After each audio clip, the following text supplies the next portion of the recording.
time. Okay, welcome to the show. Today we have Al Globus, more or less rocket scientist. The easiest way to describe him, I guess. So tell us a little about yourself for the viewers that may not know who you are right away, and then we'll get into questions and stuff. Well, back in the 70s, I was a working rock and roll musician, and at some point I decided that my job basically boiled down to trying to get people to drink as much as possible. And it occurred to me that might not be a major contribution to society, just a thought.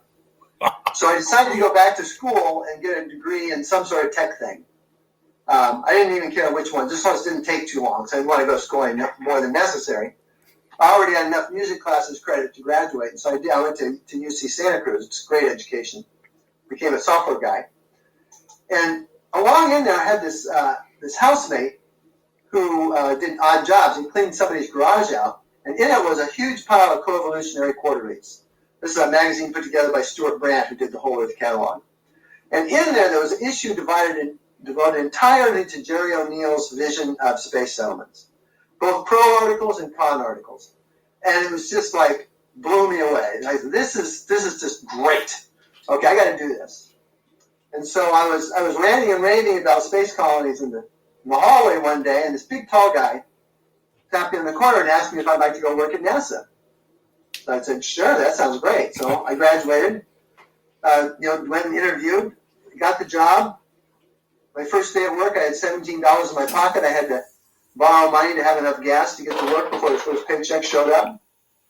And then I worked at NASA Ames Research Center as a contractor until just about a month ago when I retired. Oh, nice. And in that period, I did two things. NASA doesn't do space settlement.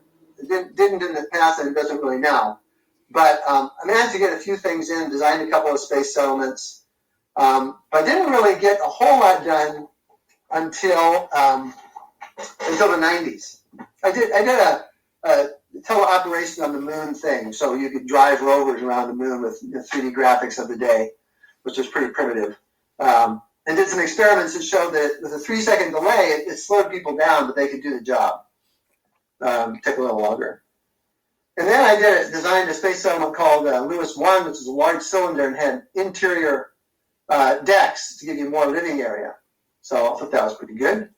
And then in the mid-90s, I started the Space Settlement Design Contest, which has been run at Ames ever since. It's gone through 25 years. And basically, kids design space settlements, and they write a paper about some aspect of space settlement, or they do a piece of artwork related to space settlement, or they do a short story having something to do with space settlement, whatever they want to do. And we judge them, and we started out with 60 or 70 students in 1994, and this last year we had 10,000 students involved. So that was sort of the one contribution. The other contribution, which is probably more it'd be interesting to talk about today, is that those early studies that I read about Jerry O'Neill's work. Of course, I eventually got the technical papers and read them and stuff. And he had this really beautiful vision of these huge systems in space. And they were so big, you didn't want to launch the material from Earth. So he decided to use lunar materials. So he put his space element conceptually at L5 or L4, which are these points on the moon's orbit, equidistant from the Earth and the moon, and they're stable. In other words, if you put a settlement there, it'll stay there, more or less, for a long time. And if you're out in deep space like that, there's a lot of radiation, so you needed millions of tons of radiation shielding for these systems. It's about 99% of the mass of these systems. And he had this idea for mining the moon and putting the material on electromagnetic catapult and throwing it up into the sky and being caught. It was this incredible thing, because at the time, we had just landed men on the moon, so we could put people on the moon, we could do anything. Well, it turns out this is a lot harder than putting a man on the moon, plus it wasn't as much funding. His vision was this terrific vision. It's really got things going, but it was way too hard to execute. I mean, here we are 30 years later, 40 years later, and we still haven't built these things. And people go, oh, we should have spent more money on it. Well, or maybe it should have been an easier project. And so I spent a fair amount of time looking for easier ways to get to the same place. And a lot of that revolves around how do you make the first, smallest, closest, easiest space settlement that you possibly can. And it turns out to have everything to do with radiation. There is a region of low radiation around the Earth, up to about 600 or 700 kilometers up.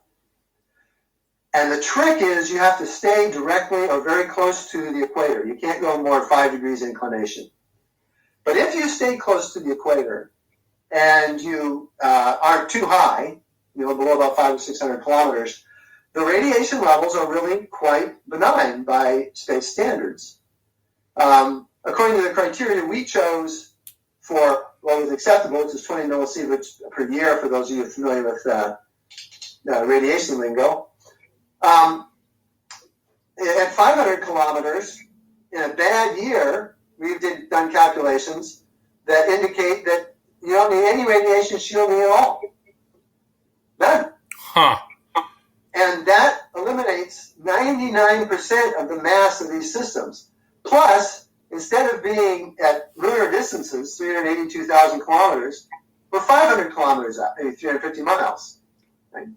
So it's way closer, and it's way less massive, hundreds of times, which all translates into a much lower cost. And if you add one more bit of secret sauce, if you have a space element in space, not on the moon or Mars, you can rotate it. And the people on the inside of the hull will feel as if they were in a gravity field. Not exactly, but close. And your kids will grow up with strong bones and muscles and stuff like that, which won't happen on Mars or the moon. Because bone and muscle respond to stress, and there's just a lot less stress at 1/3 G or 1/6 G, For sure. which correspond to Mars and the moon, respectively. So the way you spin it up, and the sort of the common wisdom was that you couldn't spin more than 1 or 2 rotations per minute, or people would get sick. And so the faster the rotation, the smaller the system. So by only rotating very slowly, the system had to be very big. For 1 RPM, it has to be more than a mile across. About 1,700 and some odd meters. Well, they got this impression that this is horrible thing that people would get sick and you couldn't settle space because of it without making these systems very, very big. They must have been in a hurry when they read the papers, because when I read the papers, it's like abundantly clear that if you go into one of these settlements and you rotate at 4 RPM, you will get sick for a couple hours or a day or two, and then you'll be fine. A few people that are very susceptible might not be fine, but the vast majority of people are probably going to be better in a few hours or a few days. So it's like if you went to Nepal. If you went to Nepal, you'd get altitude sickness, and you'd feel terrible. That doesn't mean you can't settle Nepal. It's just an irritation. It's just a little problem you work your way around. Same with settlement. So if you rotate at, say, 4 RPM, then you can build a settlement that's only 100 meters across, which is about as small as I'm going to even think about living in. So what this rotation thing does is it says the minimum size of the settlement is not due to rotation, it's due to psychological and social factors, which are a little harder to pin down. But in any case, if you put these two effects together, you go into equatorial low Earth orbit, that's low Earth orbit directly above the equator, and you spin faster, say 4 RPM, you reduce the mass of the system by 3 or 4 orders of magnitude. This is an enormous reduction. It's hundreds and hundreds of times easier. And you put that together with what Elon Musk is doing, and to a lesser extent, Jeff Bezos, in terms of building these big rockets that can carry a lot of people very cheaply, making launch from Earth at least thinkable. We may have a way to build space settlements that is easy enough that we are pretty much ready to get started.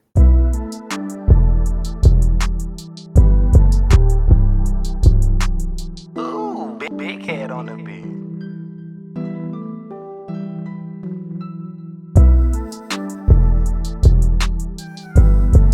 And we're back.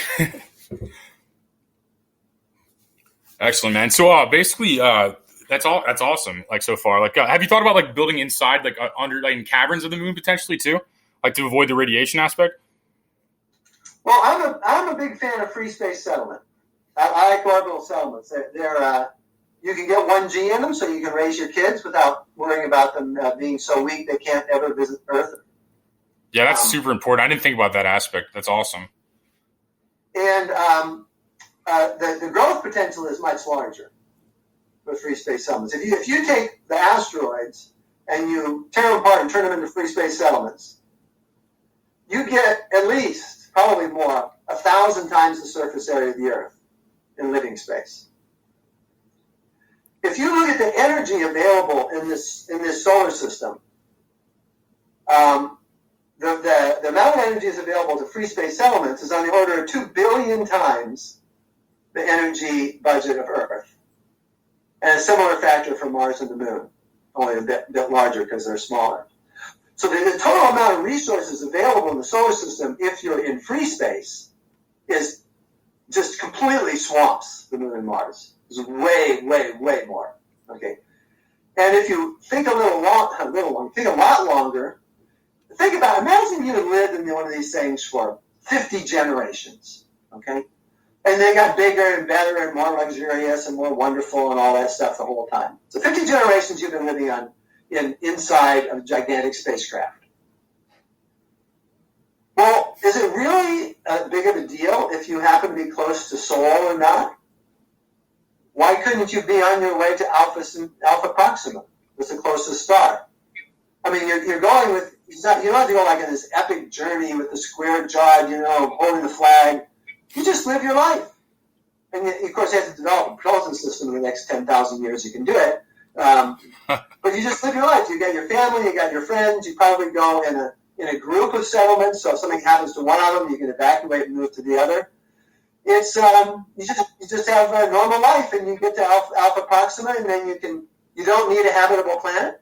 You don't need a planet at all. All you need is some junk, some comets and some asteroids and a bunch of crud floating around, and you got energy off the star, and you can gas up for 20 generations and then move on to the next one.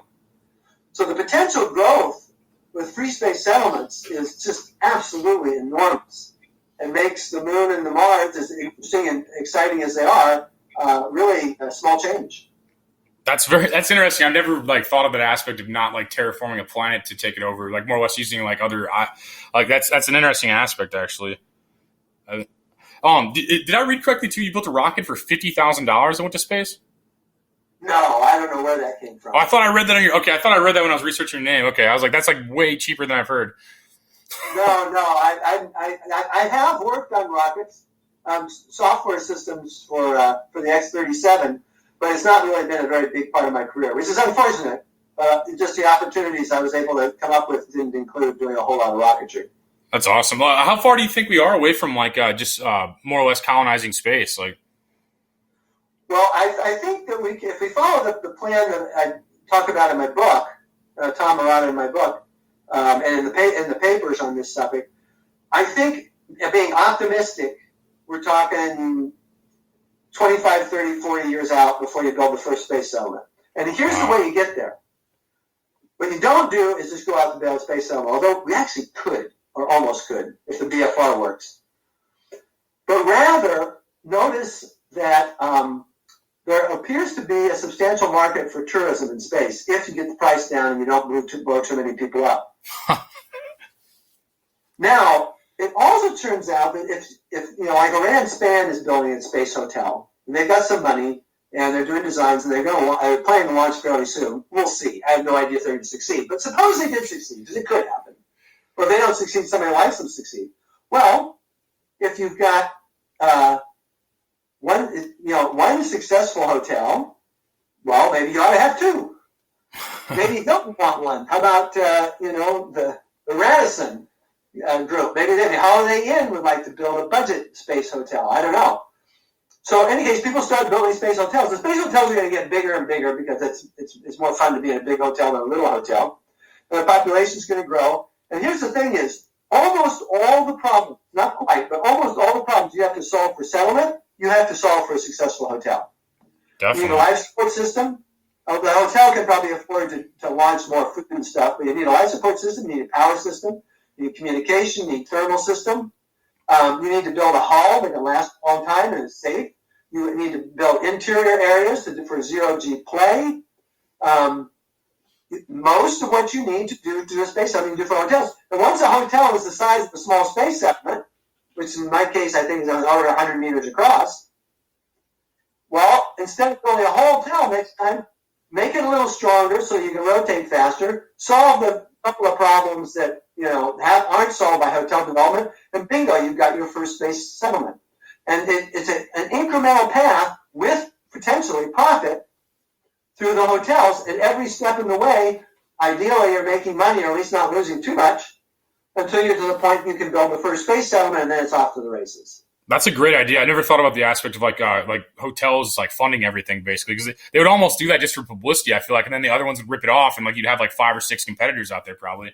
That speeded up quite. Because I was thinking the easiest way to fund it probably would be like asteroid mining or like or grabbing like the H3 from the moon or like just different aspects of like grabbing resources that aren't on Earth and selling them here. So I was thinking that's the fastest way to make money, but I didn't think about the hotel aspect though. It's great. Yeah. It's hard to make money in asteroids because you got to take it. They're so far away. Yeah, well, there's some rotating around the Earth, and then you have the asteroid belt too. And then the moon has like my friend was telling me that the moon has like a rare form of helium called the H3 that we don't have, like football fields of it that's worth so much money. Yeah, it actually. I can't remember the price. The price is not that high. I mean, it's expensive, but it's not that high. The problem I think they're going to find with HE3 is that you really have to process a lot of lunar regolith to get any substantial amount of energy. And although HE3 fusion, let's see if I can get this right. I'm not a nuclear physicist. HE3 fusion doesn't produce neutrons, so it doesn't make the equipment radioactive. And of the fusion reactions that do that don't produce these harmful neutrons, HE3 is the most efficient one, the one you get the most energy out of. But there are other ways of doing fusion that don't, that do make their stuff radioactive, and they're more efficient. So it's not clear that HE3 would actually win in the marketplace. It might, but it's certainly a long shot. When I was studying asteroid mining, the market that we came up with that worked the best, well, there was limited market, you only do it for so long, was actually asteroids for collectors, including like museums, Smithsonian stuff. Because asteroid, that's already a business. Buying and selling asteroids that have come to Earth is a total business. They call them meteorites, right? Yeah. And it makes lots of money.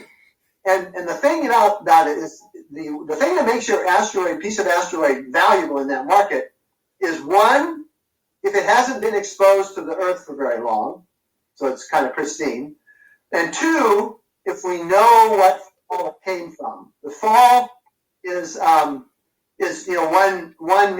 asteroid hitting Earth and coming down and maybe landing in a bunch of pieces, right? Well, in the case of an asteroid you brought back from, near Earth asteroid you brought back, you know exactly where it came from, and you know that it's completely pristine. If you package it in space, something airtight, you can have a completely pristine piece of the universe in your living room, right? And we estimated that, being pretty optimistic, but not, completely idiotic, that you might be able to pull in $1 billion in this particular market. That's interesting. I never thought about the consumer aspect of that, because I was thinking more or less like kind of like the Standard Oil or like aspect of like just like getting a bunch of resources Earth needs that we're running out of from potentially from asteroids or other things that are close. Like, you mean I can't think of examples of certain things, but just certain things I feel like Japan's sending drones to them right now, and we're still scouting. We're not in the know of really what asteroids contain yet. You know what I mean? Yeah, it's really tough for asteroidal materials to compete on Earth, because Earth has got plenty of materials, right? Yeah. Because we're 6,000 miles of rock and molten metal and stuff like that. So there's lots of materials.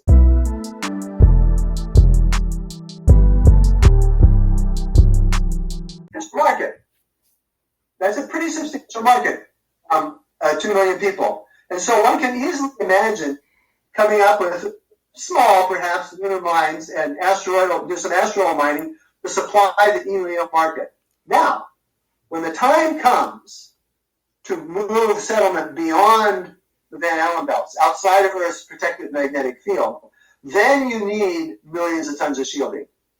And, surprise, surprise, you've already got a mining operation on the moon, and you've already got mining operations on various asteroids. So you're not in a situation where you have to figure out how to do mining and get things working from scratch. You already know how to do it, you just have to scale up. And that's a lot easier task. And that gets us into the near-Earth asteroids, and from there we work our way up to Mars and eventually the asteroid belt on we go. Definitely. And kind of a personal opinion, more or less. Do you think life has already been on Mars or other planets in our solar system, like us, more or less? Like, do you think we've been, like, we were at Mars first and came here potentially, or like other things like that? I don't see any evidence for it. And I mean, there have been rocks that have made it from Earth to Mars and back. Not the same rock, but there are rocks that we found on Earth we know came from Mars, or at least pretty confident come from Mars. We expect, for all the same reasons, that there should be terrestrial rocks on Mars. And if, like I said, an Earth rock that was sent up, anytime after life started, is going to have some bacteria on it. But it's going to spend probably millions of years wandering around the solar system, and then it's going to do re-entry through the atmosphere of Mars, or stuff going the other way, re-entry through the Earth's atmosphere. That's really tough. But here's what's really interesting. There's this thing they found with no attempt. It's part of the solar system. We know it's extra solar. It's not from this solar system because of its velocity, and apparently it's sped up for reasons nobody really understands. And how could it speed up? Unless maybe there was some intelligence guiding it, and it was actually a ship. That's really intriguing. We'll probably, when you get a little more information, it'll probably go away. But it's intriguing for now. No, I like that. Yeah, there really isn't proof. It's more or less. I think that sometimes, like Mars almost looks like a destroyed Earth to me sometimes, and Venus almost looks like an early Earth to me sometimes. Like no facts or no like evidence of that at all, but just like the gut instinct. You know what I mean? Well, I mean, there is a lot of not completely speculation that Mars was warm and wet at one time. It may have been much more conducive to life, similar to the early Earth. And I don't know about Venus. It's really hard to get data off of Venus. You put a probe down on the surface, and in a couple of minutes, it melts. Oh, wow. Wow. I didn't know that. That's crazy. Yeah, it's very hot on Venus. I knew that. I didn't know they sent probes that melted, though. That's crazy to think about. Well, I have no idea what happened to them, but they didn't survive for long. That's crazy. Is there any stuff like that you would know that like nobody listening would know, like from just working at NASA that you can say without the FBI killing us? Well, one thing that's very important to understand about NASA is NASA does not do much classified work. They do a little bit. Oh, okay. In my entire career, I have never done any. Oh. I've known about a facility to do classified computing, but it's so long ago, I'm sure nobody could care whatsoever, if I said something about it or not. And it was me. They were taking tours with unclassified people, including myself, to go see it. So, NASA doesn't. It's not what NASA does. NASA is a civilian agency. It cooperates with the military, works with the military. So does the grocery store next to the military base. There's nothing. I mean, I've always made it a point to try to put everything I learned that I thought was important up on the web. Ever since there was a web to put it up on, before '93 or '94. Of course, that really wasn't an issue. And I think I've done a pretty good job. I think, if you went and read all the papers, you wouldn't necessarily want to, but if you did, you would have a pretty good idea of everything that I did at NASA.